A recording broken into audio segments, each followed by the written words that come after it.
Olá, sejam todos muito bem-vindos à nossa primeira edição do programa Percursos. Meu nome é Vinolde Pimpão e estarei convosco durante os próximos minutos conversando com uma individualidade na qual irá compartilhar conosco a sua experiência acadêmica e profissional. Bom, desde já queremos agradecer a você, querido internauta, que tem nos acompanhado desde o nosso primeiro ano, que esteve conosco durante todo o ano de 2021. Para este ano, nós prometemos trazer muita coisa boa, muitas surpresas e, acima de tudo, muita história inspiradora. Para hoje, trazemos para você um sociólogo, alguém que tem uma licenciatura em Sociologia. A outra ainda está em curso, que é em Relações Internacionais e Diplomacia.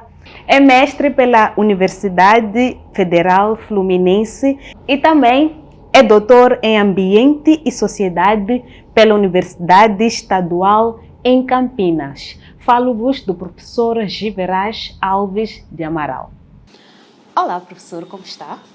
Olá, Vinolde, eu estou bem. Obrigado por este convite, né? Para partilhar um pouco daquilo que é a história minha por esses anos de vida. Ok. Este é o programa Percursos e queremos agradecer pela sua disponibilidade em poder compartilhar um pouquinho de si para nós e para a geração vindoura. Bom, para começar, nós gostaríamos de saber quem é ou quem foi o Giveraz na infância, se foi um aluno inteligente, brincalhão, se foi um aluno indisciplinado. Quem foi Giveraz? Bom, essa pergunta é sempre complicada de responder, né? Eu sempre tenho dificuldades de falar de mim, porque ao contrário do que geralmente nós ouvimos, tal coisa assim interessante, provavelmente nós que somos protagonistas da própria vida não achamos nada muito interessante. Mas, bom, eu comecei a estudar com 6 anos, eu nasci no bairro Central, comecei a estudar na verdade comecei na Beabá, né, no Alto Maé, só que abandonei a escola porque logo que cheguei, no primeiro dia de aulas, era o meu primeiro dia de aulas, mas não era o primeiro dia de aulas para outros estudantes, outros alunos, né, que estavam lá. A professora cobrou TPC e deu uma palmatórias, né? Naquele tempo recebíamos reguadas, né? Para quem não tivesse feito o trabalho de casa. E aí ela deu-me algumas palmatórias, eu não gostei, voltei para casa e disse à minha mãe que eu não voltaria mais lá. Então, de seguida, isso tinha 5 anos, então quando completei 6 anos, ela matriculou-me na escola primária de Machequén, na Secotoré, né? Ao lado do Instituto de Línguas. E ali foi que eu comecei a minha história acadêmica, vou chamar assim, né? Então, obviamente, como todas as crianças, uma criança tranquila, brincalhona, gosta de se relacionar, fiz muitas amizades, tenho boa memória de alguns colegas que tive, não é? Durante esse período. E estudei nesta escola até a 5ª classe. Tendo feito a 5ª classe, nós tivemos que mudar de casa, né? E fomos para... Bom, primeiro fomos para o aeroporto, depois fomos para Machava, e eu já passei para Machava a estudar. Então entrei para a 6ª classe na escola secundária da Machava, e lá fiquei até a 10ª classe. E depois dali parti para a escola secundária da Matola, onde fiz o pré-universitário. E é isto quanto à formação básica. Depois daí universidade e outras aventuras. Ok. Ainda no âmbito da sua infância, quais são as memórias positivas e as memórias negativas que carrega consigo? Da escola ou total? Geral. Geral? é um pouco estranho, né? Memórias positivas da infância. Bom, as brincadeiras. Eu tenho muitas saudades. Eu tive um pai rígido em termos de princípios, né? Então ele impunha limites e esses limites fizeram-nos muito bem, inclusive. Então não tínhamos lá muita liberdade de estar na rua, como as outras crianças que estavam lá.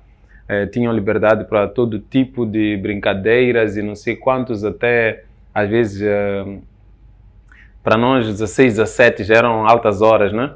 E nós não podíamos necessariamente fazer o mesmo. Então, mas quando podíamos, eu tenho muita saudade daquelas brincadeiras em conjunto, polícia ladrão,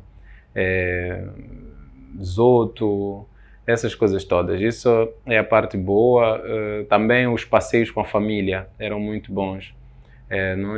Nesse tempo, o país ainda estava numa situação um pouco conturbada em termos político-militares, né? Estou a falar de 90, 92, e nós de vez em quando passeávamos para a Liberdade, que ainda não era a Liberdade que é hoje, Salala, enfim. Então nós tínhamos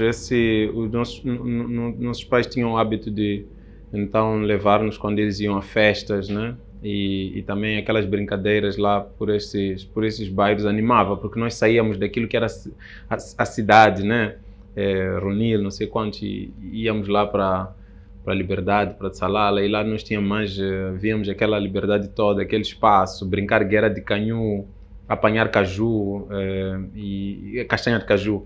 Caju também é a castanha, obviamente, e depois brincar de aquela disputa, um desobo para ver quem consegue meter mais castanhas numa cova que nós fazíamos assim, e depois, quer dizer, à medida que você ganhava, você ia acumulando mais castanhas, né? E sim, então essas são memórias boas que eu tenho da infância, foram momentos que marcaram, é mais a questão da liberdade mesmo. Agora, também perguntar sobre os momentos maus da infância. Memórias negativas da infância é a questão do tatapapá, tatamamã. Tinha muito medo de ser... Porque nessa altura, eu com 7, 8 anos ia somente com os meus irmãos e às vezes sozinho, né, para a escola. Então sempre havia aquele receio, aquele medo. E também... bom, o que mais? Naquele tempo nós também tínhamos, como é que eu vou dizer, bom, eu morava ali perto da Pandora, então aquela igreja que tem ali, uma Assembleia de Deus, distribuía muita leite em pó, sopa, não sei quantos, né? Então, às vezes nós íamos lá para receber leite em pó, mas de brincadeira, não que nos faltasse, não era por falta. Quer dizer, não era necessariamente brincadeira, mas é bom ganhar leite, né? Minha mãe fazia iogurte, então era muito bom ganhar leite em pó para ela poder fazer iogurte. Mas tinha um rapaz na zona que ele bastava comer uma colherzinha de leite em pó, desmaiava. E aí eu tinha muito pânico de também desmaiar. Enfim, coisas da infância, né? Coisas de criança. Ok. Então, eu sabia que quando termina o seu ensino médio, vai para fazer Sociologia na UEM. Gostaríamos de saber o que é que lhe fez escolher esse curso, por que Sociologia e quais foram os obstáculos, né, durante o percurso que esteve na UEM. Uhum. Bom, eu falei do meu percurso até a 10ª classe na Escola Secundária da Machava e depois passei logo para a 12ª. Mas neste meio tempo, ao sair da 10ª classe, eu ingressei numa ordem religiosa. Então eu fui religioso, pertencia aos Arautos do Evangelho durante um bom tempo. E então neste meio tempo, eu vou cursar letras, não é? E isto na Escola Secundária da Matola. Então na Matola, infelizmente, nós não tínhamos o que algumas pessoas têm tido hoje em dia, que é esse aconselhamento vocacional, né? Essa possibilidade de conhecer os cursos. Aliás, eu já aproveito dizer que seria uma coisa, algo interessante de se fazer. Começar a introduzir os cursos, por exemplo, se nós pudéssemos não só ter filosofia na 12ª, mas ter também introdução à sociologia, introdução à antropologia, já lá e outras introduções, né, dos cursos, já lá no ensino médio, seria muito bom para abrir a mente dos estudantes em relação às possibilidades e aos cursos que eles podem escolher e seguir. Então, nesse sentido, eu tive a oportunidade em 2003, quando terminei a 12ª, de ir viver por 2 anos em São Paulo, Rio de Janeiro, São Paulo, e depois voltei. Então, nesta volta, estava em Moçambique já, então a família tinha aquela coisa, porque eu talvez não tenha dito algo que também é aquilo que eu disse, talvez eu não ache muito interessante. Mas eu nunca reprovei, desde o primeiro até o 12º ano. Então isso obviamente cria muita expectativa familiar, né? Todo mundo acha que você vai ser o cavalo que melhor corre, né? E aí as apostas no cavalo são mais altas e tal. E nesse sentido, eu tinha esta ideia, né, familiar de que eu tenho que continuar a estudar, ainda que eu seja religioso, não sei quanto, eu tenho que continuar a estudar. E a minha mãe, sobretudo, é muito ferrenha nisso, né? Foi muito ferrenha nisto, de que eu tenho que estudar e tal. E neste sentido, quando eu volto, né, do Brasil, eu saio da ordem religiosa, fiquei mais um ano, né?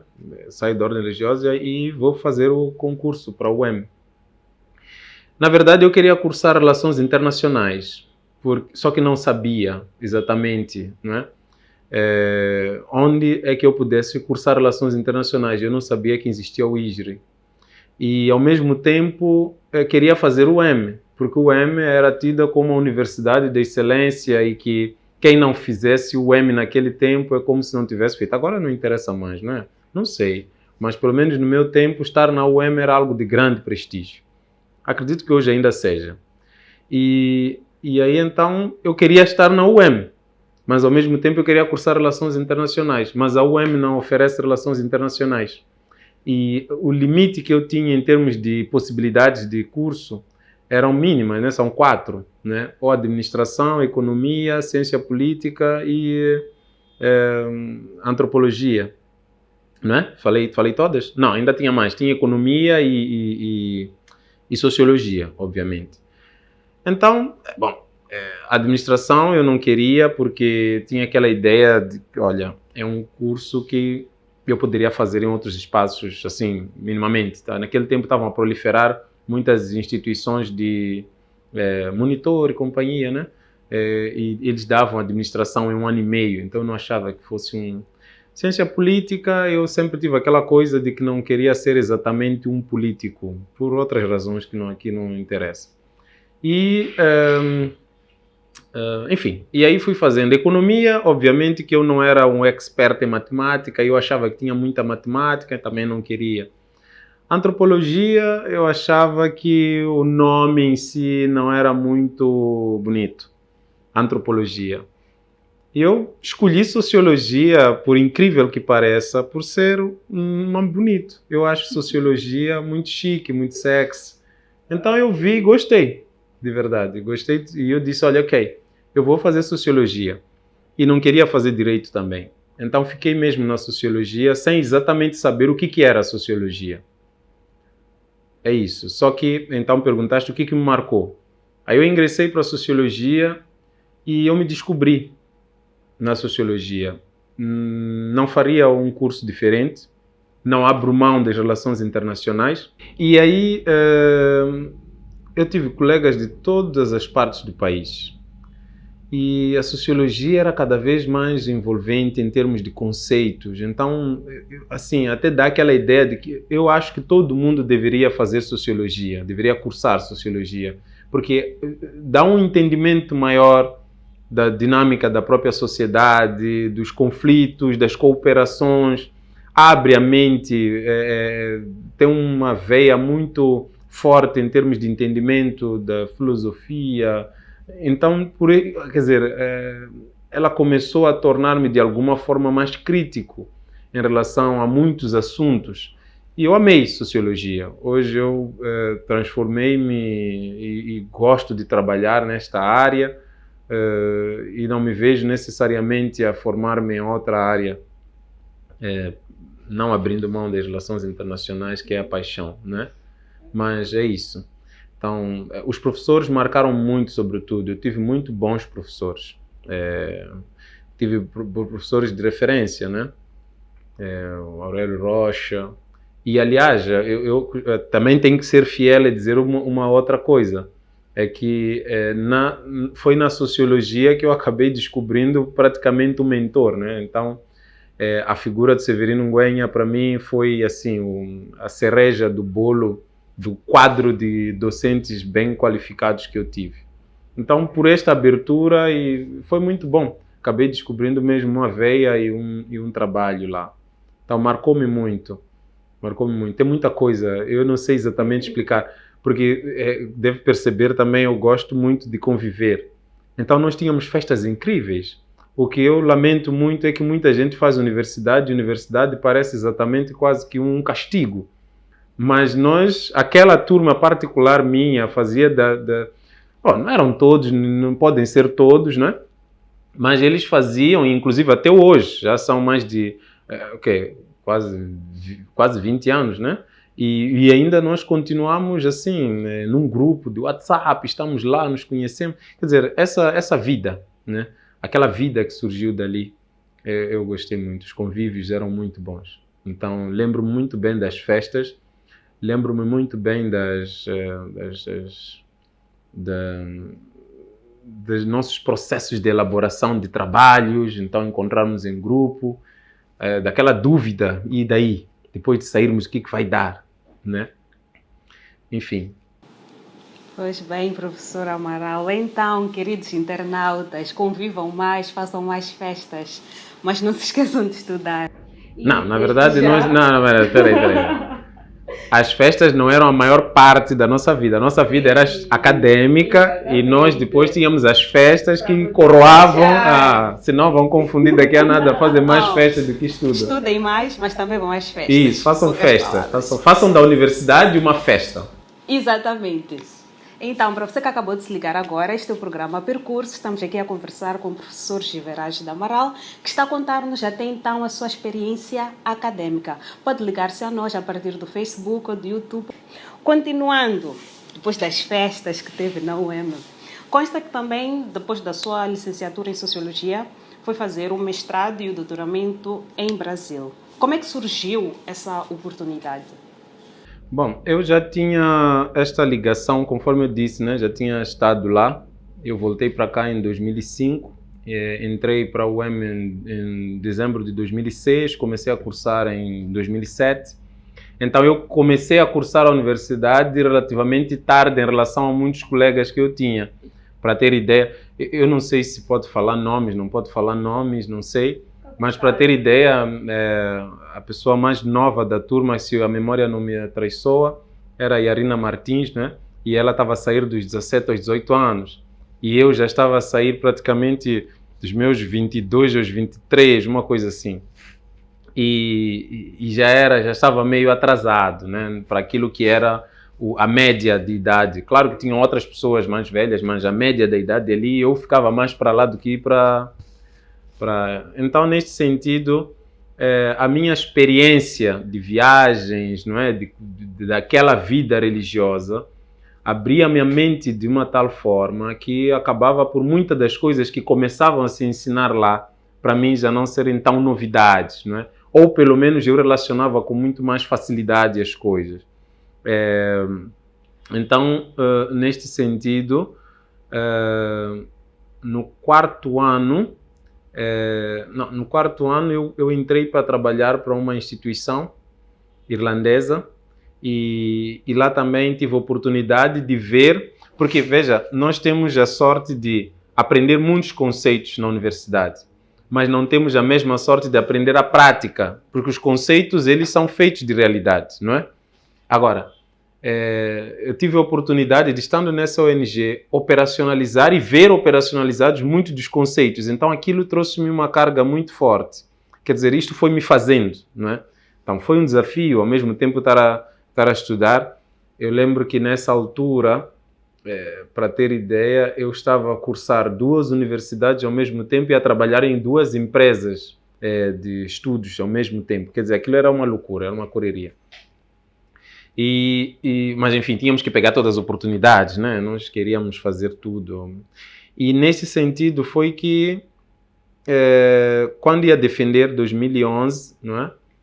Voltou para a UEM um estudante de doutoramento que estava a oferecer ali uma cadeira, Sociologia Urbana, chamado Eugênio Braz.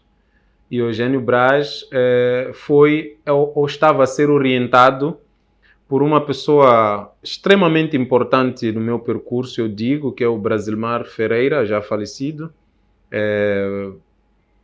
E então o professor Brasilmar Ferreira, que estava na UNB, que é a Universidade de Brasília, passou para a Universidade Federal Fluminense e lá ele foi estabelecer-se como coordenador, abriu, né, fundou este programa de mestrado em Sociologia. E, neste sentido, eles já estavam a funcionar, mas eles precisavam de internacionalizar. É exatamente o nosso desafio aqui. Temos vários cursos de pós-graduação, queremos todos internacionalizar as nossas instituições, os nossos cursos, né? E, para isso, tens que receber estudantes estrangeiros e também alguns do seu estudarem para outro lado, não sei quantos. Foi nesse sentido que abriu-se um edital para que pudesse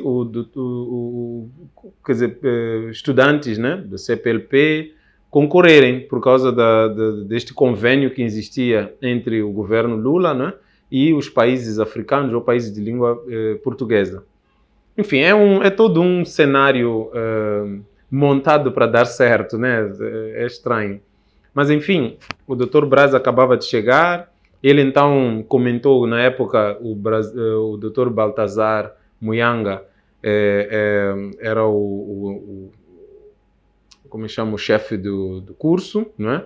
E a doutora Nair Teles era, se não me engano, a chefe de departamento de Sociologia na UEM. E, nesse sentido, o Eugênio Braz faz este comentário, diz que existe esta oportunidade e abre para que os estudantes possam concorrer. Então, na época, foi o Nordino Makata, que é um excelente pessoa, né, inteligente, e eu concorremos e entramos, né? Entramos em primeiro lugar lá para a Universidade Federal Fluminense. Então, dali nós entendemos que estava na hora. Pegamos as nossas trouxas, eu a voltar para o país de origem, só que desta vez já não para São Paulo, mas para o Rio de Janeiro, que eu estava muito curioso em conhecer o Rio. Já conhecia, já tinha estado lá, mas queria viver o Rio, né? Uma coisa é viver a cidade como religioso, outra coisa é viver a cidade, enfim, como cidadão comum.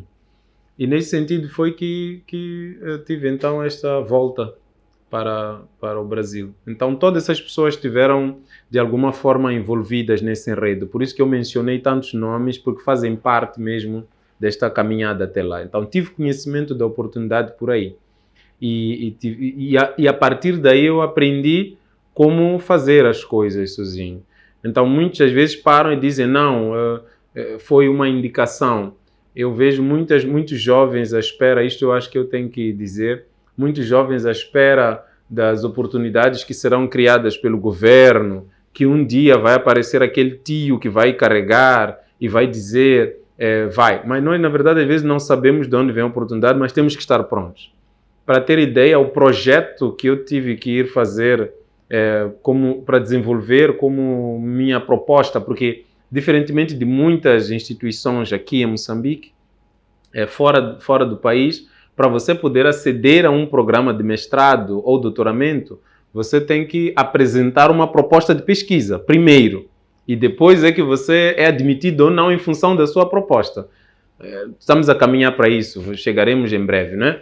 Mas, por enquanto, aqui ainda funciona um sistema diferente. Então, para poder entrar, nós tivemos que realmente concorrer. Estivemos a concorrer com todos os outros que estavam lá a fazer também os seus concursos de outras partes do mundo, etc, etc. Então, quando digo que nós passamos, é uma questão mesmo de ter feito um esforço para passar.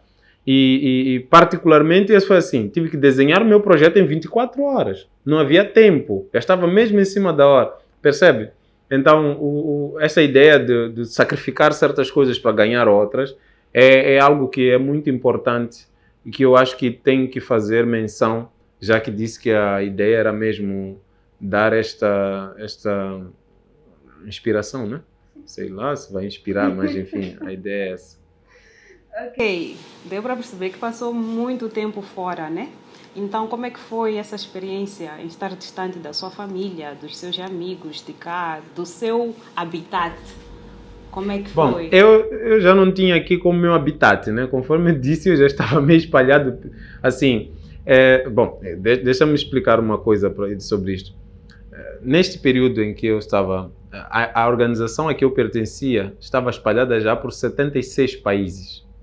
Então, quando eu vou a São Paulo, eu vou ficar no meio em que tem pessoas assim de 70 e poucos países. Então, eu já estava assim a abrir-me para o mundo de um jeito incrível, né?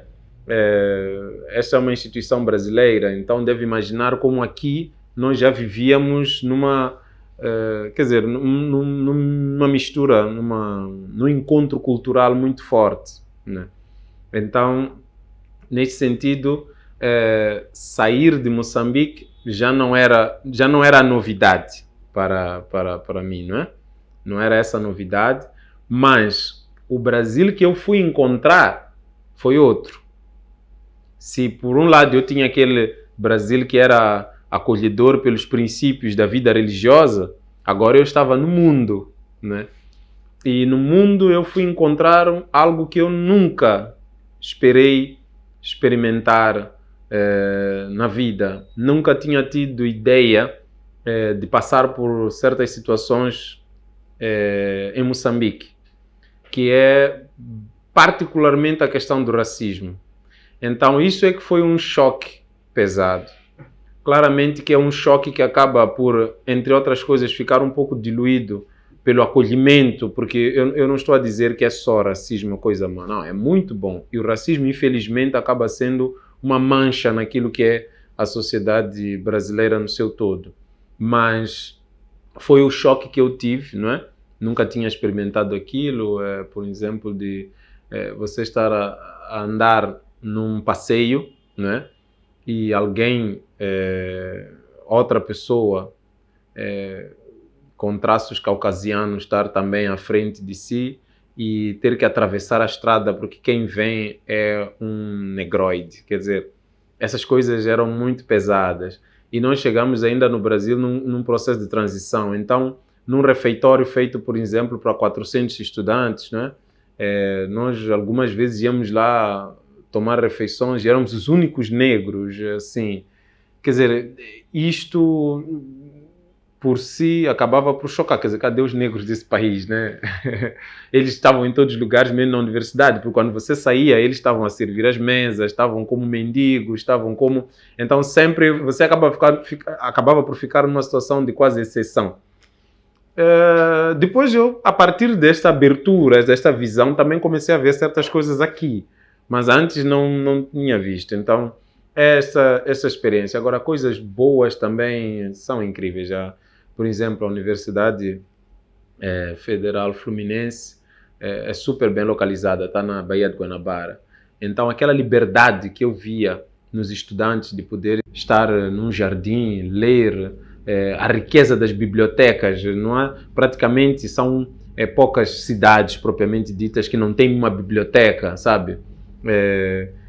E depois a disponibilidade. Então, por exemplo, existe lá na UF, ali na Presidente Vargas, tem uma sala, uma biblioteca, não é? Na verdade não é da UF, acho que é da FGV, se não me engano, que praticamente quase todo o quarto andar é dedicado à África e tem lá prateleiras enormes sobre Moçambique.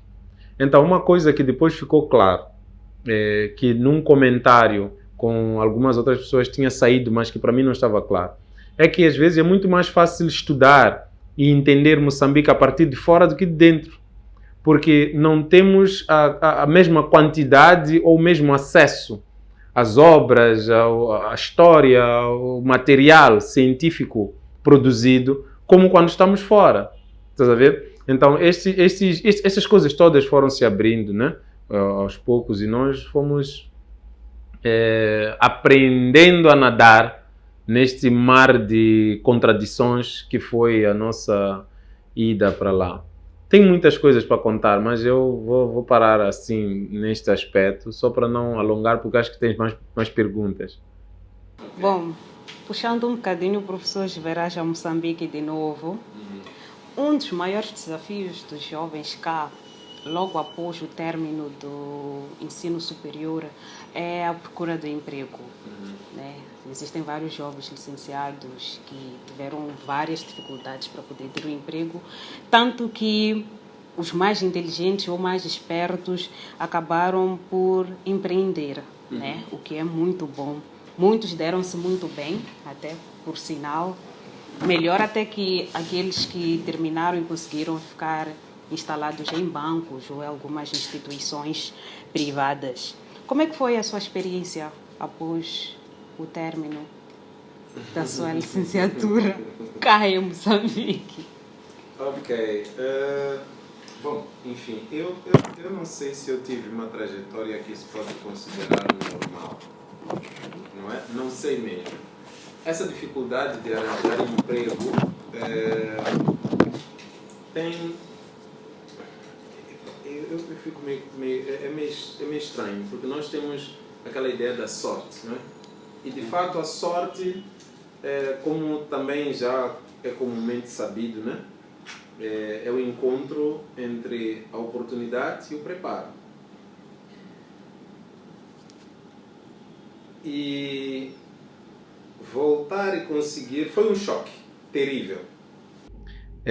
Não foi só a questão de conseguir o emprego, mas é a questão de conseguir um emprego adequado ao seu preparo, que esse é um outro desafio que temos, não é? Muitos de nós acabamos por nos formar. Aquilo que eu já dizia desde o início, eu acho que tem que ter uma boa orientação vocacional em relação aos estudantes já no 11º, 11º, 12º ano, não é?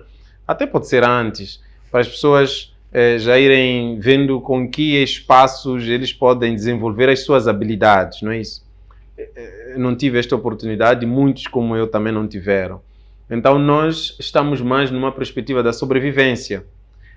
Se é banco, se é o que me pagar e der para viver, eu estou lá. Infelizmente as coisas acabam por funcionar assim. E estes dois vetores acabam por ser, às vezes, um pouco traiçoeiros em relação aos jovens. Eu sempre me achei atraiçoado por uma máxima que vigorou durante todo o meu tempo de formação, não é? No médio, no básico, que é estuda para ser alguém, estuda para ser alguém. E nós imaginávamos e víamos outros que tinham estudado um pouquinho antes de nós, que eram facilmente enquadrados pelo Estado, que eram absorvidos pelo privado. Eu lembro as graduações da UEM eram concorridas por empresas que iam lá para buscar essas pessoas que estás a chamar de inteligentes, não é? Iam lá, estavam lá. Hoje em dia a coisa não é por aí, não é? O mundo mudou. Quando chegou, vou dizer assim, quando chegou a nossa vez, a oportunidade, não é? Tínhamos o preparo, mas as oportunidades eram outras.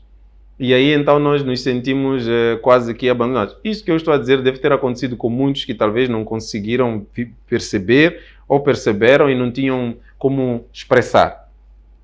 E hoje nós vemos um outro fenômeno, que é, as pessoas estão à procura de formação, né? Eu vejo muitos jovens que querem estudar, mas, primeiro, o estar formado ficou muito caro, tá vendo? Eu estou a falar aqui de ter beneficiado de bolsa, de oportunidade de estudar para o Brasil, não sei quantos, graças a Deus, não tive que ter aquela comparticipação dos meus pais a pagar o estudo lá. Provavelmente eu não teria conseguido, como muitos que tentam e não conseguem. Mas era um programa, não é?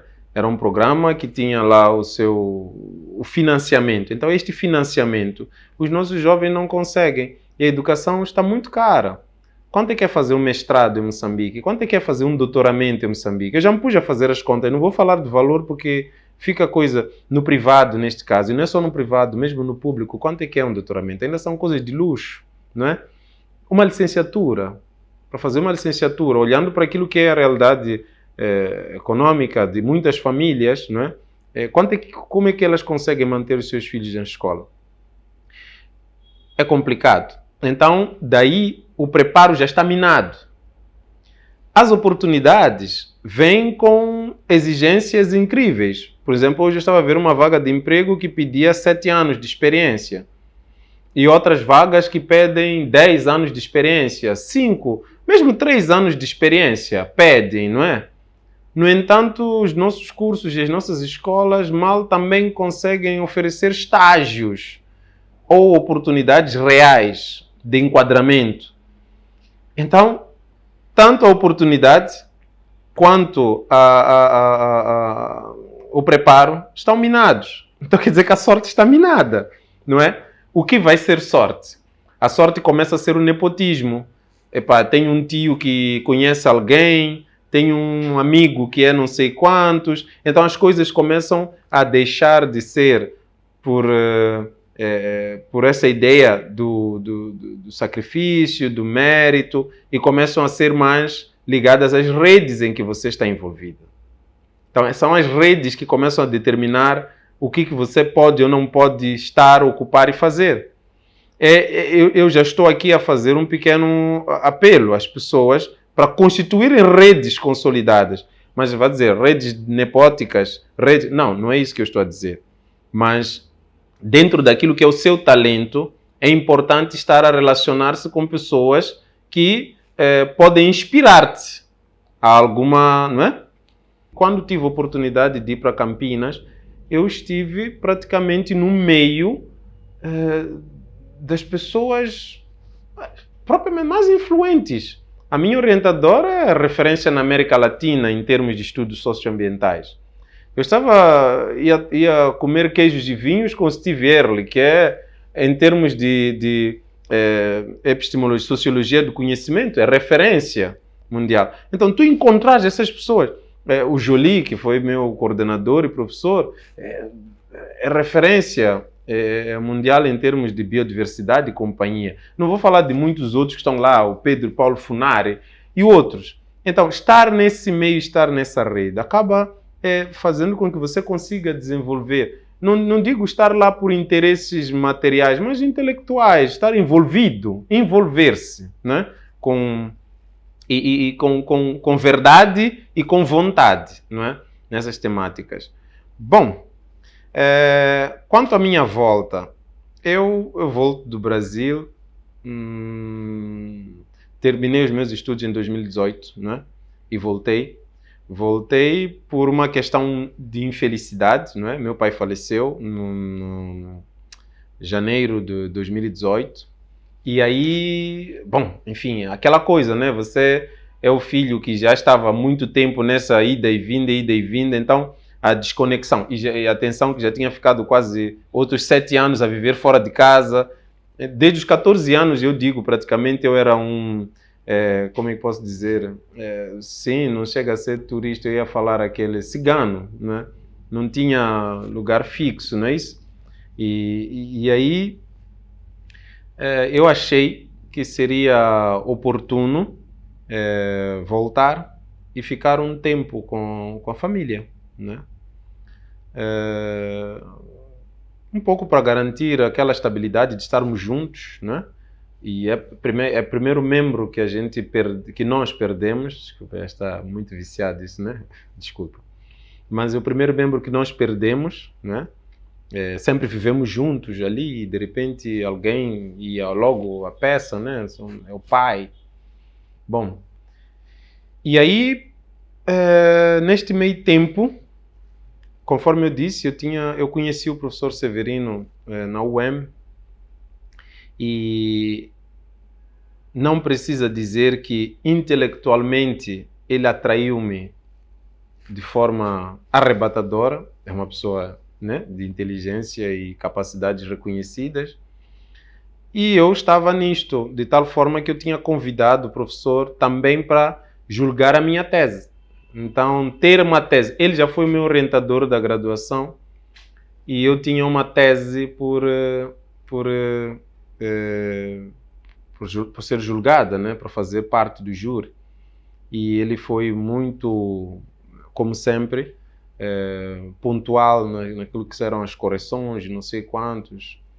Bom, eu voltei. E nisto encontramos-nos, cumprimentamos-nos e ele convidou-me a organizar. Veja, ele não me convidou para um emprego. Ele convidou-me a desenvolver uma habilidade. É aquilo que eu estou a dizer. Porque as pessoas vão dizer, costas quentes, né? Sim, até pode ser, mas não é isso. As tuas costas nunca vão arder sem habilidades. Então, ele convidou-me a organizar uma conferência internacional na UDM. Eu organizei esta conferência internacional. Quando digo organizar, não é que eu estive a trabalhar sozinho, é mesmo com um conjunto todo. E foi a partir dali que eu comecei a dar uma disciplina que era a Sociologia Ambiental, que era a disciplina na qual eu tinha me formado. Dali fui entrando para aquilo que é o mercado de emprego.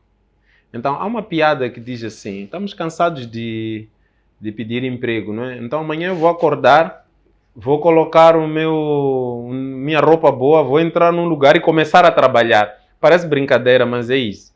Nós temos que começar a trabalhar, né? Temos que começar a reinventarmos-nos, porque as oportunidades, como dizia, e o preparo estão já de si um pouco minados. Então, neste sentido, foi assim que eu vim para cá, comecei a trabalhar como professor universitário, mas para mim aquilo não era o emprego, porque eu estava na perspectiva de saída, né? Então, eu estava na dúvida se ficava na academia. Tinha tido colegas que tinham ido para empresas, então há aquela sempre tentação, academia, empresa, ganhar melhor, ganhar mais, não é? E nós sempre ficamos nessa dúvida. Então, entre ganhar mais dinheiro e fazer a coisa que nós gostamos, eu acabei por preferir fazer o que eu gosto. Eu gosto de ser professor. Então, todos dizem, mas você estudou, você pode ganhar mais, você pode fazer... Eu digo, sim, eu sei, mas eu gosto de fazer isto. Então, aqui eu faço por paixão. E lá eu faria por dinheiro. E quando você é bom no que você faz, o dinheiro vem. Então, não é a grande preocupação. Então, não estou a dizer de que as academias e os professores são bem pagos, não é isso que eu estou a dizer. Nós temos que nos desdobrar por muitas instituições, correr, vir, não sei quantos, isso desgasta, acaba não sendo aquele emprego dos sonhos, mas é a nossa contribuição, é o que nós podemos dar. Se cada um estivesse onde deveria estar, provavelmente teríamos melhores condições para o desenvolvimento do próprio país. Então, jovens, não se esqueçam, quando você é bom no que faz, o dinheiro vem. Pensem nisso.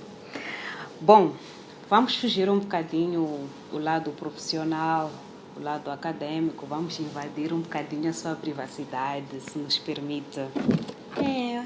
Giveraz de Amaral, em casa, é pai, é casado. Oh, meu Deus do céu. É parte complicada, né? Mas ok. Quem é? Eu sou filho, né? Conforme eu disse. O meu pai faleceu e aí a minha mãe ficou. Então, eu sou filho da minha mãe. E a ideia é essa, de trabalhar, cuidar dela. Sou pai de 2 crianças. Conforme eu disse no início, acho que as festas já traiçoaram, né? É brincadeira, mas eu tenho 2 filhos, né? O Samuel e a Emily. É um casal incrível. E namoro muito. É isso, não sei o que dizer. A minha intimidade é meio estranha. Se não me perguntares, eu não sei responder. Mas essencialmente eu iria dizer que, acima de tudo, o que eu gostaria mesmo de colocar-me como identidade é mais um homem que, acima de tudo, preza a família, né? Com todas as conturbações que todas as famílias podem ter, mas ser da família, estar presente quando a família precisa, acho que é isso. Esse sou eu. Era aí onde eu queria chegar. Em poucas palavras, consegue conciliar família e trabalho. Boa. E na gastronomia, o que é que mais gosta de comer? O que é que aprecia? Ok, já que o professor Giverage é uma pessoa, aberta, talvez perguntaria cá em Moçambique e lá no Brasil, o que é que gostava? Quais são os pratos que mais... Tá. Bom, uma das coisas pelas quais a minha mãe gosta de mim é porque eu como tudo. Então, quando chega a hora de escolher o que é a preferência do comer, eu tenho dificuldades porque eu simplesmente gosto de comer. Mas se tivesse que eleger, né, eu gosto de feijoada. Mas até aí, né? Então, tanto a brasileira como a maneira moçambicana, eu estou bem. Só que a diferença é que no Brasil nós comíamos praticamente feijão todos os dias, né? E aprendi a gostar mais ainda de feijão. Então, gosto muito. Tenho outras coisas, né? Gosto de lasanha também, é muito bom. E também de estrogonofe, é muito bom. Fixe. E nos tempos livres, o que gosta de fazer? Ok, eu já ouvi aquele ditado, desculpa, que acadêmico nunca tem tempo livre. Então, qualquer oportunidade que tem, ou está a ler ou está a escrever. Mas quando decide tirar aquele dia só para si. Mas não é muito verdade isso de que nós não temos... Bom, nós até seria muito já me colocar numa posição de acadêmico, né? Mas eu vou falar de mim, né? Eu gosto de conversar. Eu gosto de sair com amigos e tem um grupo de amigos que nós temos feito habitualmente encontros, né? Onde partilhamos e conversamos, distraímos-nos um pouco dessa ascese da leitura e da escrita. Infelizmente, e isso eu vou lhe falar com muito pesar, a dinâmica da vida profissional justamente por causa da grande instabilidade que nós temos, ou seja, estou a falar da questão de resolução de problemas básicos, porque você pode olhar para mim e dizer assim, bom, ele está com todos os problemas básicos resolvidos. Problemas básicos, eu digo, habitação, alimentação, não é? Assistência médica e outras, é básico. E nós não estamos. Na verdade, nós temos que todos os dias andar à procura desta estabilidade. Então, esta luta por se estabilizar tira muito do tempo que nós podíamos dedicar à escrita e à leitura. Então, é por esse lado que provavelmente o acadêmico, não digo todo, mas na sua maioria, os que se dedicam à academia ou à intelectualidade, acabam também por ficar lesados e andar mais atrás de possibilidades, não é? Então queremos dar aulas em 5, 6, 7 escolas, depois queremos também pegar as consultorias, depois tudo isto para poder conseguir, no final do mês, amealhar o suficiente para te permitir ler, para te permitir escrever, sem estar preocupado com o que vais comer. Estás a perceber o que estou a dizer? Então, os nossos tempos livres acabam não sendo muito diferentes dos tempos livres das pessoas comuns. Nós vamos também tomar cerveja, tomar um vinho, conversar, lemos, escrevemos por profissão e por gosto. Ok. Estamos mesmo a chegar no fim da nossa conversa.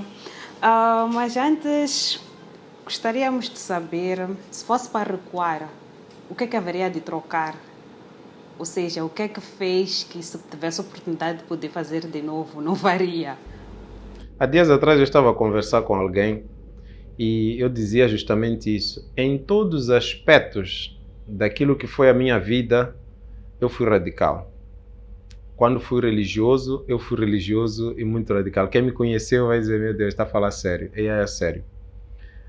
Quando foi a vez de estudar, também fui radical. O ser radical é começar a ir até o fim das coisas. Então, quer dizer, nem que o fim não existe propriamente, mas ir até o máximo que você pode dar. E por causa desta forma de ser, eu digo, eu não trocaria nada. não, de verdade, sério, sendo honesto comigo mesmo, eu acho que, bom, talvez não gostasse tanto das vezes que fiquei doente, né? Isso sim, mas do resto, eu não trocaria nada. Eu viveria as coisas, eu aumentaria até, só simplesmente, trocar não, mas eu aumentaria. Há muita coisa que eu começo a lamentar pelo fato de termos pouco tempo de vida para fazer. Veja, provavelmente eu não devo ter mais 30 ou 40 anos de vida. E cheguei aos 30 ou 40 anos de vida tão rápido, que eu digo, bom, os próximos também serão tão rápidos, se é que vão chegar a tanto, né? Que eu já tenho certeza que não vou fazer. Eu amo viajar. Então, se eu pudesse, eu simplesmente viajaria mais. Eu viajaria mais. Viajar é muito bom. Infelizmente aqui também há uma cultura que nós não desenvolvemos muito, da aventura, sabe? Você chega em outros contextos e os jovens com os seus 17, 18 anos carregam mochilas e metem-se aí a fazer mochilões, não sei quantos, né? A conhecer outros países. Então, quando tu vais conversar em outros contextos com outras pessoas, quase todos eles já visitaram 3, 4, 5 países. Isto abre a mente. Nós não temos as mesmas possibilidades que os outros. Moçambique tem vários convênios com vários países europeus para trocas, mas as trocas são de lá para cá. Por quê? Porque geralmente, se eles não são um pouco mais generosos e levam, nós também por nós mesmos, cada um de nós, às vezes não tem a oportunidade de, com os seus próprios meios, ir à Europa, viajar, assim como eles fazem quando vêm para aqui. Eles vêm para cá e viajam pela África do Sul, pela Suácia. Nós, pelo menos, vamos à Europa e temos que ficar ali onde fomos e voltar. E isso se conseguirmos lá chegar. Quer dizer, então, neste sentido, nós não temos as mesmas oportunidades de viajar. E como não temos, as oportunidades que nós podemos criar de viajar é através dos filmes, é através dos livros, é através das novelas, não é? E nós a partir dali viajamos. Vou-te contar um episódio, embora não tenha perguntado. Eu nunca estive na Europa, né? Embora já tenha conhecido, estado com vários europeus de várias nacionalidades, eu nunca lá estive. E uma vez estávamos numa dessas festas que eu disse que eu gostava, né?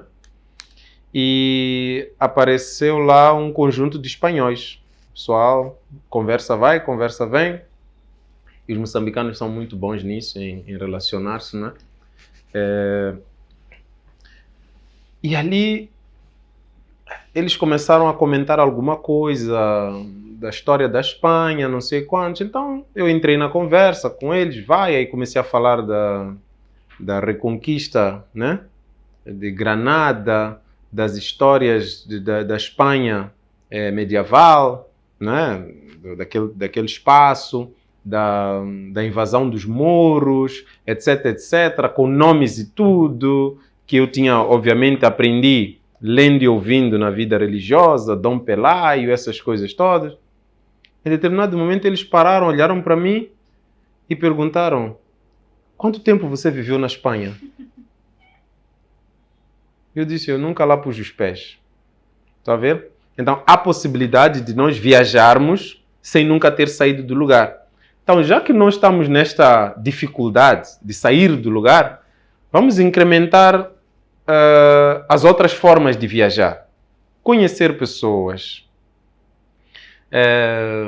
Eu vejo muitos que vão tomar a sua cerveja, ele tem 1000 meticais, ele vai tomar a sua cerveja e quer tomar na baraca, que não é problema nenhum, até muito bom, que empodera o comércio, o pequeno comércio, né?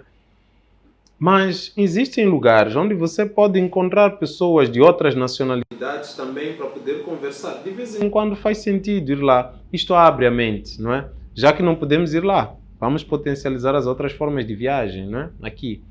Então, nesse sentido, viajar é bom, não é? Conhecer outras culturas é bom e abre a mente. Então é isto que eu iria aumentar na minha experiência de vida. E a viajar mais. De todas as formas de viagem possíveis. Ok, mesmo para fechar, que conselhos dá à camada jovem desta nossa geração, né? Conselhos acadêmicos, conselhos de vida mesmo, como pessoas. Sabemos que a geração de agora, felizmente ou infelizmente, é muito diferente da geração, da sua geração, melhor assim dizer. Então, que conselhos? Ok. Olha, eu tenho que te agradecer, Vinaldi, por me chamar velho. Sim, porque já sou considerado de uma outra geração. Pode fazer sentido, né? Mas é a segunda vez que perguntam-me a mim que conselhos dar a esta geração ou a outra geração. E eu, sinceramente, eu não sei se esta geração ou outra geração precisa de conselhos de alguém da outra geração. Porque as vivências estão a ser totalmente tão estranhas. Você já percebeu, desculpa tratá-lo por você, mas já percebeste como o mundo está a mudar cada vez mais rápido? Hoje, a tua criança em casa sabe mexer melhor o celular, o tablet, a TV, em relação a nós, neste caso, não é isso? Então, nesse sentido, às vezes eu penso, mas o que é que eu vou aconselhar àqueles que parece que estão mais preparados a viver no mundo do futuro em relação a mim? A única coisa que eu posso, em jeito de conversa mesmo, porque não sei se vai ser de fato um conselho, é que nós como jovens, não é? Por nos entendermos jovens, não isolados, mas como grupo, como geração, conforme você estava a dizer, nós devemos ser mais ousados, não ter medo. E quando eu digo não ter medo, tem tudo a ver com aquilo que estavas a perguntar. Como é que foi para ti sair, deixar a tua família? Não tenha medo. Vai, porque o que te espera é novo, não é? Então vai lá viver coisas novas. Não tenha medo de sair de casa, conhecer pessoas, conhecer o mundo, não é? Não tenha medo de mudar. Nós não temos que ter medo de mudança.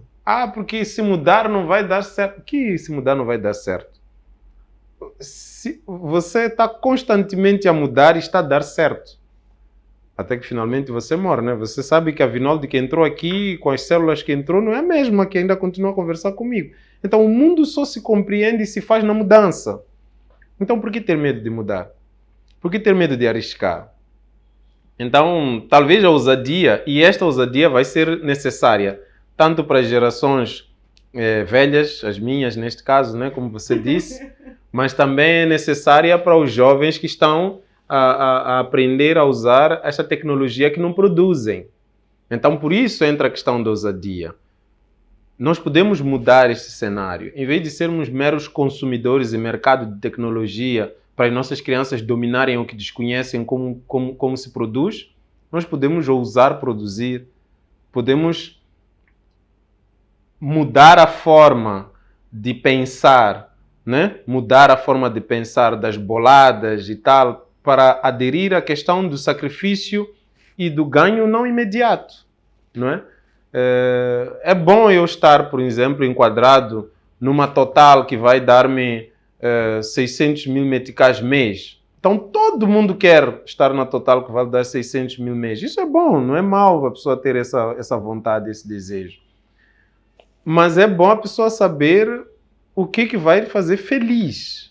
O que vai lhe completar como pessoa. Tá a perceber? Porque a vida não é dinheiro em si só. Então, esses sacrifícios que nós temos que fazer completam aquilo que é a nossa vida, né? Nós fazemos sacrifício, conquistamos, perdemos outras coisas e entender de que isto é um processo. Isto não é uma competição. Cada um está aqui para ter as suas próprias experiências. Dos 600 mil que vão te dar, seja na Total, seja como professor, você não vai carregar um tostão para a cova onde você vai. Então, conviver mais e não ter medo de mudança. Não tenham medo. É isso que eu iria dizer. Não ter medo. Só isso. Ser ousado. Ser ousado. Ok. Muito obrigada, professor Giveraz. Agradecemos imenso pela disponibilidade que teve para poder nos receber e, acima de tudo, para poder compartilhar conosco aquela que foi a sua vida, a sua experiência, a sua infância. E nós queremos agradecer mesmo do fundo do coração. Sim, obrigado. Nesta questão da ousadia, eu iria só dar um exemplo. Nesta questão da ousadia que eu iria dizer, eu quero te contar mais um detalhe, desculpa, detalhe não, um aspecto do meu percurso, né? Que para mim é significativo. Quando eu estava a cursar o mestrado, eu tive uma orientadora, também alguém muito capaz, que agora está como professora titular da USP, que é uma das maiores universidades da América Latina. E eu manifestei a minha vontade de concorrer para entrar na Unicamp. A Unicamp, na altura, 2013, 2014, era a universidade por excelência da América Latina, tinha sido melhor pontuada no ranking, e a Unicamp disputa com a USP taco a taco, não é? USP, Unesp, Unicamp estão sempre ali, né? E imagina, a maior universidade, a melhor universidade da América Latina, e você tinha que concorrer para entrar. Eu manifestei esse meu desejo e a resposta que eu obtive foi que provavelmente eu não conseguiria, porque não haveria lá espaço para pessoas, praticamente a dizer, você é medíocre. E eu não desanimei, eu concorri, né? Fui lá, submeti o meu projeto e acreditei que era possível entrar na universidade, apesar de ter estas todas este peso, né? Esses comentários negativos, ou pelo menos não tão favoráveis. E não só consegui entrar para o programa concorrente, né? Entrei em primeiro lugar a concorrer com o mundo inteiro, porque estava aberto para o mundo inteiro, e tive uma das referências em termos de orientação. Então, quero dizer, se não tivesse ousado, pelo medo da grandeza do que poderia me vir, pelo futuro, pelo lugar, eu não teria hoje a alegria de poder contar isto e talvez contar aos meus filhos. Então, por esse lado, Harvard, Oxford, anyway, qualquer lugar é lugar para ti. É só usar e não ter receio. E, inclusive, entrarás em primeiro lugar. Mas tens que acreditar e fazer as coisas com esta força. Então é isso que eu quero para a próxima geração. Eu também quero que saia daqui em Moçambique, não um Steve Jobs ou então um Elon Musk ou outros. Não, tem que sair uns tipos 10 vezes mais capazes que aqueles. Por que não acreditar no Moçambique 10 vezes mais? É isso. Pois é, querido jovem. Seja ousado em tudo que tu fores a fazer, em tudo naquilo que tu acreditas, seja ousado. Bom, o programa Percurso chega ao fim. Queremos agradecer a você, querido internauta, que está a acompanhar-nos desde o primeiro minuto. Não esqueça de compartilhar muito, não esqueça de deixar o seu like e não esqueça mesmo de compartilhar para outros jovens poderem ouvir a história que abriu este ano de 2022, do professor Giveraz de Amaral. É uma história muito inspiradora e traz com ela também vários ensinamentos. Então, quem for muito inteligente vai aproveitar e tirar todas as lições positivas que ele cá nos apresentou. Muito obrigada e até a próxima.